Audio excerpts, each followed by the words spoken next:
اللهم لك الحمد كما أنت أهله فصل على محمد كما أنت أهله وافعل بنا ما أنت أهله إنك أهل التقوى وأهل المغفرة رب لك الحمد كما ينبغي لجلال وجهك وعظيم سلطانك اللهم لا أحصي ثناء عليك وأنت كما أثنيت على نفسك.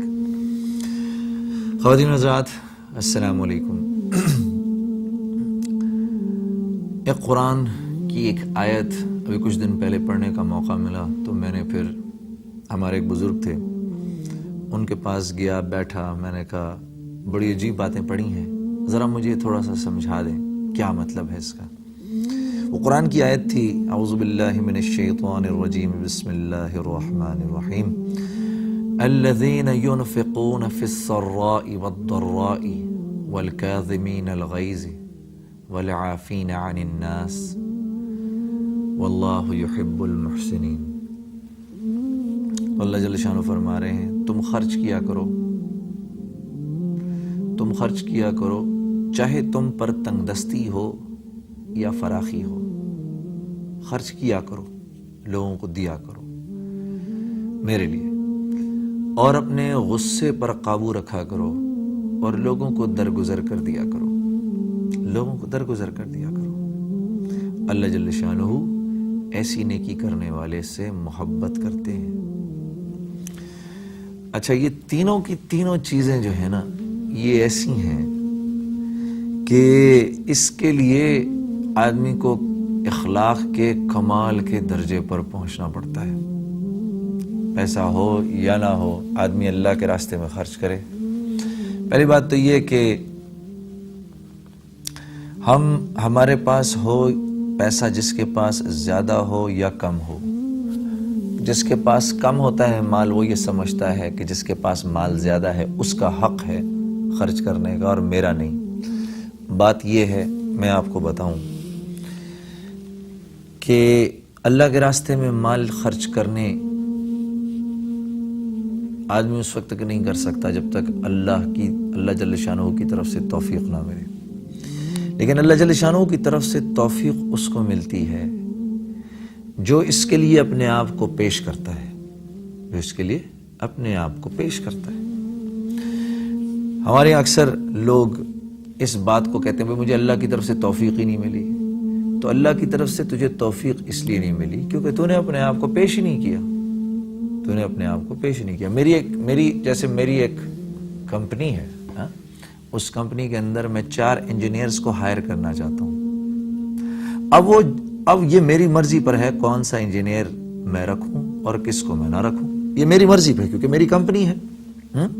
جب تک میں اپوائنٹمنٹ لیٹر دوں گا نہیں اس کو انجینئر کو اس وقت تک وہ آ نہیں سکتا. لیکن اپوائنٹمنٹ لیٹر میں اس انجینئر کو دوں گا جو اپلائی کرے گا اور جس کا دل ہی نہیں ہے میری کمپنی میں آنے کا اس کے پیچھے تو میں نہیں جاؤں گا. الا ماشاء اللہ ایسے کئی لوگ ہیں جن پر اللہ کا خاص فضل ہوتا ہے اور وہ اللہ سے رسیاں توڑا کے بھاگتے ہیں اور اللہ جل شانہ ان پر رسیاں ڈال کے ان کو اپنی طرف کھینچتے ہیں. تو ایسے لوگ ہیں لیکن یہ ان کے ساتھ اللہ کا فضل ہے, لیکن یہ اللہ کا قانون نہیں ہے.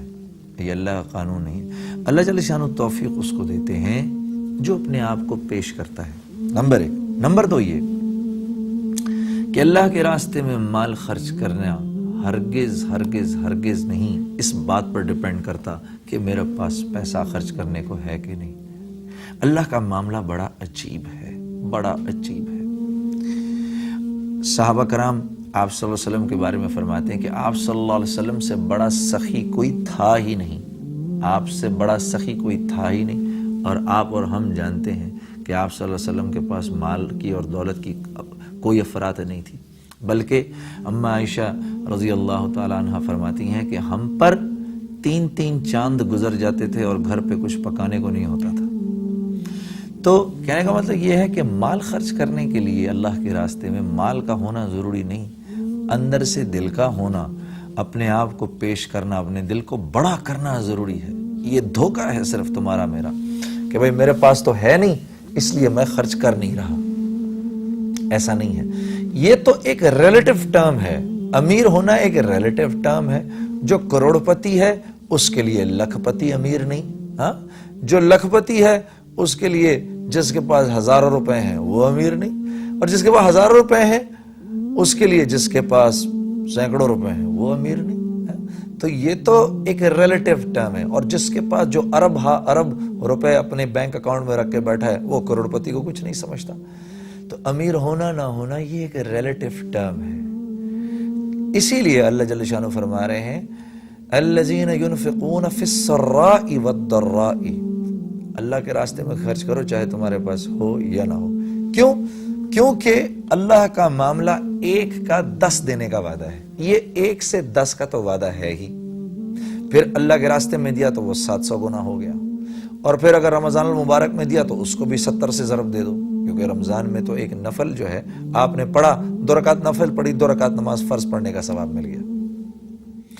حالانکہ اگر عام دنوں میں اگر فجر کی نماز نکل گئی اور 2 رکعت نماز فرض جو فجر کے ہیں وہ نکل گئے عام دنوں میں، جان بوجھ کر چھوڑ دیے اگر، تو اب اگر اللہ نے قیامت تک کی زندگی دے دی اور آدمی ادھر سلام پھیرے پھر کھڑا ہو کے پھر 2 رکعت نماز فرض پڑھنے کی تلافی کرے تو قیامت تک اس کی تلافی نہیں کر سکتا۔ یہ تو رمضان المبارک ہے کہ اللہ جل شانہ اس وقت وہ لٹانے کے موڈ میں ہیں، دینے کے موڈ میں ہیں، تو ہمیں دیے جا رہے ہیں، ثواب کو بڑھا دیا ہے۔ تو بات یہ ہے کہ میں نے اللہ کے راستے میں 1 کھجور کا دانہ بھی اگر کسی کو کھلا دیا، تو اللہ کے یہاں اس کی قیمت ایسے ہے کہ قیامت کے روز جب جاؤ گے تو ثواب کے پہاڑ ہوں گے۔ کیوں؟ کیونکہ اللہ کی خوشنودی کے لیے کیا، اور اللہ جل شانہ نے ہی آپ کو مال دیا ہے۔ اللہ جانتے ہیں اس کو تھوڑا دیا ہے، تو یہ اپنی تھوڑے کی وساطت کو سامنے رکھتے ہوئے یہ خرچ کر رہا ہے۔ جس کو زیادہ دیا ہے وہ زیادہ خرچ کر رہا ہے۔ الذین ينفقون فی السراء والضراء، اللہ کے راستے میں خرچ کرو چاہے تمہارے پاس تھوڑا ہو یا زیادہ،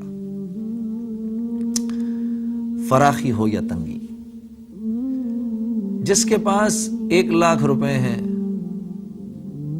1 لاکھ روپے ہیں اور اس نے 1000 روپے خرچ کر دیے، یعنی 1/100 خرچ کیا، اور دوسرے کے پاس اس نے 100 روپے اس میں سے خرچ کر دیے۔ ایک نے 1/100 خرچ کیا، ایک نے 1/10 خرچ کیا۔ جس نے 1/10 خرچ کیا وہ اللہ کے راستے، اللہ کی نگاہ میں اونچا ہو گیا۔ تو مال کا ہونا نہ ہونا یہ ایک ریلیٹیو ٹرم ہے، ٹھیک ہے نا، یہ ایک ریلیٹیو ٹرم ہے۔ اور جیسے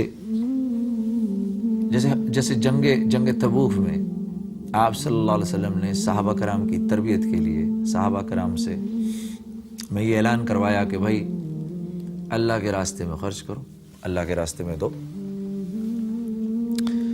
تو ایک صحابی ایک یہودی کے باغ میں نوکری کرنے چلے گئے، ملازمت کے لیے چلے گئے، وہاں کام کیا۔ کام کرنے کے بعد اس یہودی نے ان کو اجرت کے طور پر 1-2 مٹھی اتنی کھجور دی کہ ان 2 مٹھیوں میں آ گئی۔ وہ صحابی وہ ایسے اپنی مٹھی لے کر جناب رسول اللہ صلی اللہ علیہ وسلم کے پاس پہنچے، کہا یا رسول اللہ علیہ وسلم میں یہ کھجوریں اللہ کے راستے میں دینا چاہتا ہوں۔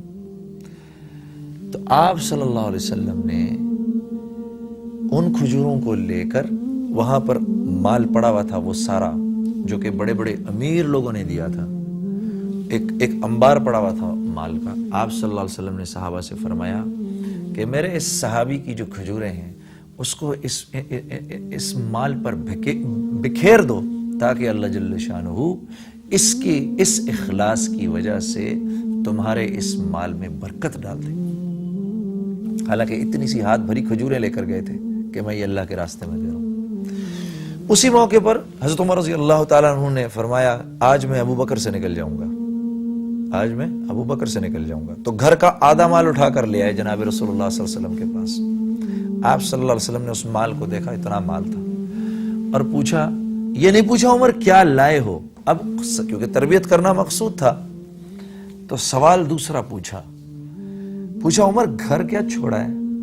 کہا جی آدھا مال چھوڑ کر آیا ہوں. اچھا شاباش. اتنی دیر میں حضرت ابوبکر صدیق بھی آئے. اب حضرت عمر اتنا لے کر آئے تھے, حضرت ابوبکر صدیق ایک اتنی سی چھوٹی سی پوٹلی لے کر آئے, اتنی سی پوٹلی. تو آپ صلی اللہ علیہ وسلم نے پوچھا, یہ نہیں پوچھا ابوبکر یہ اتنا سا کیا لائے ہو, یہ نہیں, ابوبکر گھر کیا چھوڑا ہے, کیونکہ قربانی وہ ہے, قربانی وہ ہے, گھر کیا چھوڑا. تو کیا جواب دیا؟ کہا یا رسول اللہ صلی اللہ علیہ وسلم گھر تو اللہ اور اس کے رسول کا نام چھوڑ آیا ہوں. اسی سلسلے میں اقبال نے ایک بڑا خوبصورت شعر کہا ہے, میرے دماغ میں بھی آپ کو. تو کہا گھر پہ اللہ اور اس کے رسول کو چھوڑ آیا ہوں. تو بات یہ ہے جس کے پاس زیادہ ہے اس کو بھی دینے کا حکم ہے, جس کے پاس تھوڑا ہے اس کو بھی دینے کا حکم ہے, کیونکہ جس کے پاس تھوڑا ہے اس نے اپنے اس تھوڑے میں سے دیا, اس کی قربانی زیادہ ہے. اس کے پیچھے مقصد کیا ہے؟ مقصد کیا ہے اس کے پیچھے؟ اس کے پیچھے مقصد یہ ہے کہ جب آدمی کسی دوسرے کو دیتا ہے, جب آدمی کسی دوسرے کو دیتا ہے تو اللہ جل شانہ اس جو دیتا ہے اس کے دل میں دنیا کی تونگری دیتے ہیں. اللہ جل شانہ اس کو اپنی مخلوق سے استغنا کر دیتے ہیں. اب کیا ہے, جس کو عطا کرنے کی عادت پڑ جاتی ہے, ایک تو اس کی محبوبیت اللہ جل شانہ تمام مخلوق میں ڈالتے ہیں, اس کی عزت اللہ جل شانہ تمام مخلوق کے اندر ڈالتے ہیں. یہ اللہ خاص ایک انعام اس کے لیے کرتے ہیں جس کو عطا کرنے کی عادت پڑ جاتی ہے, چاہے تھوڑا ہو یا زیادہ ہو. اور آپ دیکھیے ایک ایسے معاشرے کے بارے میں سوچئے جس معاشرے میں ہر ایک انسان جو ہے اس کا دل اپنے حق کو دبا کے دوسرے کو دینے کو کر رہا ہو. آپ سوچئے وہ معاشرہ رہنے کے لیے جنت نہیں بن جائے گا, جنت نہیں بن جائے گا. حضرت علی کرم اللہ وجہ اور حضرت فاطمہ رضی اللہ تعالی عنہ دونوں حسنین کی طبیعت خراب ہو گئی, بہت خراب ہو گئی. تو آپ صلی اللہ علیہ وسلم نے دونوں ماں باپ سے فرمایا بھائی کوئی اللہ کے ہاں کوئی منت مان لو. تو دونوں نے منت مانی کہ اللہ جل شانہ ہمارے بیٹوں کو صحت دیں تو ہم 3 روزے رکھیں گے, ہم 3 روزے رکھیں گے. خیر اللہ جل شانہ نے حضرت امام حسن اور امام حسین کو صحت دی. جب صحت دی تو تینوں نے اب اپنی منت کا آغاز کیا اور روزے رکھنے شروع کیے. اب پہلے روزے میں جب پہلا روزہ رکھا تو پانی سے سحری کی. حضرت علی کرم اللہ وجہ اگلے دن ایک مالدار آدمی تھا, اس کا باغ تھا, اس کے باغ میں تھوڑی سی اجرت کمانے کے لیے آپ نے اس کا ہاتھ بٹا دیا. اس نے کچھ جو دیے, وہ جو لا کے, جو کے دانے دیے, وہ جو کے دانے لا کے حضرت فاطمہ رضی اللہ تعالیٰ عنہ کو دیے. انہوں نے اس کو پیس کے اس کی روٹی بنائی, 2 روٹیاں بنائیں تاکہ افطاری کریں گے اس سے. اب جب افطاری کا وقت آیا تو اس وقت باہر سے کہ مسکین کی صدا آئی, بھوکا ہوں مجھے کھانا کھلاؤ. دونوں نے آپس میں مشورہ کیا اور وہ دونوں روٹیاں اٹھا کے اس کو دے دیں. اسی طرح پورا دن نکل گیا. سحری کا وقت آیا, سحری پہ دوبارہ پانی سے سحری کی. افطار جو تھی وہ پانی سے کی, پھر سحری بھی, اگلی سحری جو تھی وہ بھی پانی سے کی. اب جب صبح ہوئی تو حضرت علی کرم اللہ وجہ اسی طرح سے اس باغ میں کام کرنے کے لیے گئے. کام سے واپسی ہوئی تو اس نے جو کے کچھ دانے دیے, تھوڑا سا جو دیا, وہ آ کے حضرت فاطمہ رضی اللہ تعالیٰ عنہ کو دیا. حضرت فاطمہ رضی اللہ تعالیٰ عنہ نے اس کو پیس کے اس کی روٹیاں بنائیں 2 اور افطاری کے لیے. اب جب افطاری کے وقت افطاری کرنے لگے اسی وقت باہر سے کسی یتیم کی آواز آئی, میں یتیم ہوں نبوت کے گھر والوں, مجھے کھانا کھلاؤ. دونوں نے پھر آپس میں مشورہ کیا کم از کم 1 روٹی تو رکھ لیتے, ہاں تھوڑا سا تو کھا لیتے, پورے دن کے بھوکے تھے. 2 دن گزر گئے, اب تو یہ دوسرا دن آ گیا. لیکن اللہ جل شانہ ان کو جزائے خیر دے, وہ دونوں روٹیاں اٹھا کے اس یتیم کو دے دی. اب دوسرا دن پھر پانی سے, دوسرے دن پھر پانی سے افطاری کی اور ہوتے سحری کا وقت آ گیا, پھر سحری کی پانی سے. اور کرنے کے بعد حضرت علی کرم اللہ وجہہ اگلے دن پھر